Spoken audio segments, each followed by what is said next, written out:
this episode, episode 4 of Attack on Titan. The ending, oh my gosh. Why do I have to wait another week for this? Like, it's episodes like this that make you like, okay, I need to read the manga. I can't wait.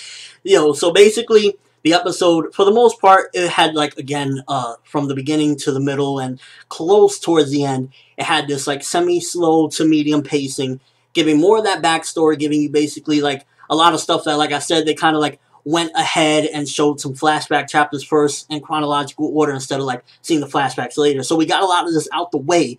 And ultimately, this episode, up until the end, it was giving just a lot of good character development. I don't know why a lot of you guys love Potato Girl. Like, at first I was kind of liking Potato Girl, but now she's kind of, like, grossing me out. Like, stealing meat, drooling all over the meat. She's like a Luffy, female Luffy, but just like, I don't even know, she just kind of grossed me out. That when Mikasa said that she like, just let one rip when the commandment came in, I was like, even though Mikasa was lying, I was like, I'm not feeling Potato Girl anymore. She's kind of grossing me out.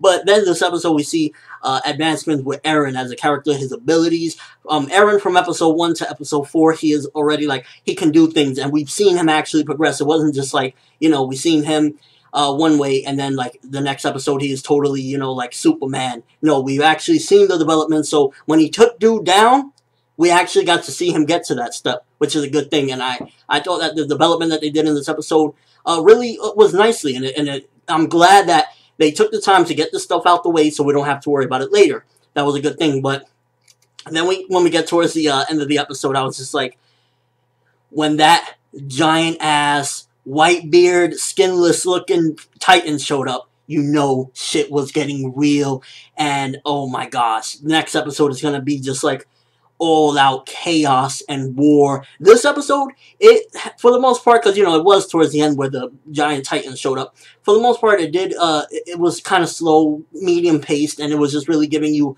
more backstory and giving you more about the characters. Next episode is gonna just be a whole different ball game, and I can't wait for that, but not surprising at all that Mikasa came in first place, in the class and whatnot.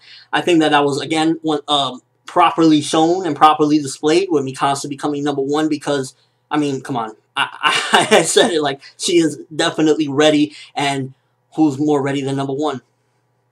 Mikasa for the win, can I say? And Eren coming in number 5, it shows that he's there, but he's not on Mikasa's level because there was a couple other people in between. And also that one chick, the blonde chick, I'm interested to see a little bit more about her because she was looking like a badass as well. Maybe she can give Mikasa a run for her money as far as like one of the chicks that is really going to throw down.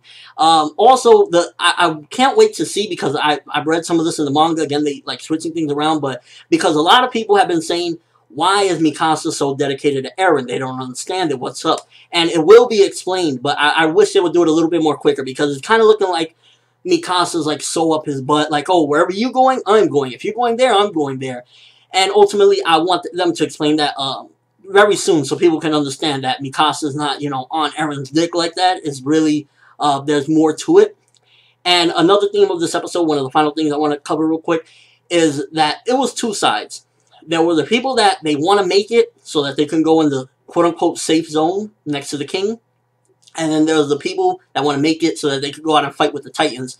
In my opinion, the ones that want to go to safety with the king, you're not going to safety. You've seen it, this is the second time now. All it takes is for that big giant Titan to show up, bust the hole, and everyone's dying. So there is no safety. There's no point in wanting to go to the where the king is at, where anybody is at, because all it takes is for that giant to show up. I mean, let's keep it real. There's something more to it, because how the hell is a giant-ass Titan like that showing up and nobody saw it? It just randomly popped up there. So there's something more to it. What it is, I don't know, but there's definitely something more to it. It seems as though every time there's a time of peace, everybody thinks everything is safe. This giant comes up and fucks everything up. So there's something more to it. And overall, this episode, it did what it needed to do with giving the final touches to showing that they made it to the final stage. They're ready to go fight for the most part. So it did that, and then it just ended on a crazy note. One of those episodes where it's like, I need to read the manga now. It really gives you that. And it seems as though towards the end of the episode, the way the order of events, it went back to now it's going where the manga was. You're going to go through volume 1 and then through volume 2. So they did a good job as well. Like, okay, we're back on target.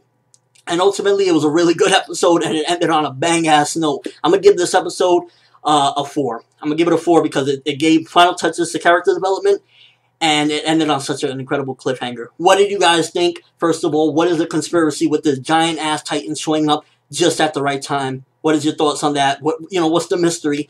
And ultimately, do you think everyone's ready to fight the Titans? I think they're ready. I think, honestly, Mikasa and Eren and the rest of them, like you had that one blonde chick, which she's going to give Mikasa a run for her money as well. I think they're ready. I think Armin, I believe his name was, the dude with the blonde hair, he might not be ready. I don't know. I think it's a mistake for him to join, to be honest with you, but we might see more development in due time with him. But yeah, that's all I have for this review. Thanks for watching. Hope you enjoy. Thumbs up if you're excited for next week's Carnage, because the Titans are in, and it's going to be chaos, and I can't freaking wait. I'm ForneverWorld, and as always, people, have an awesome day.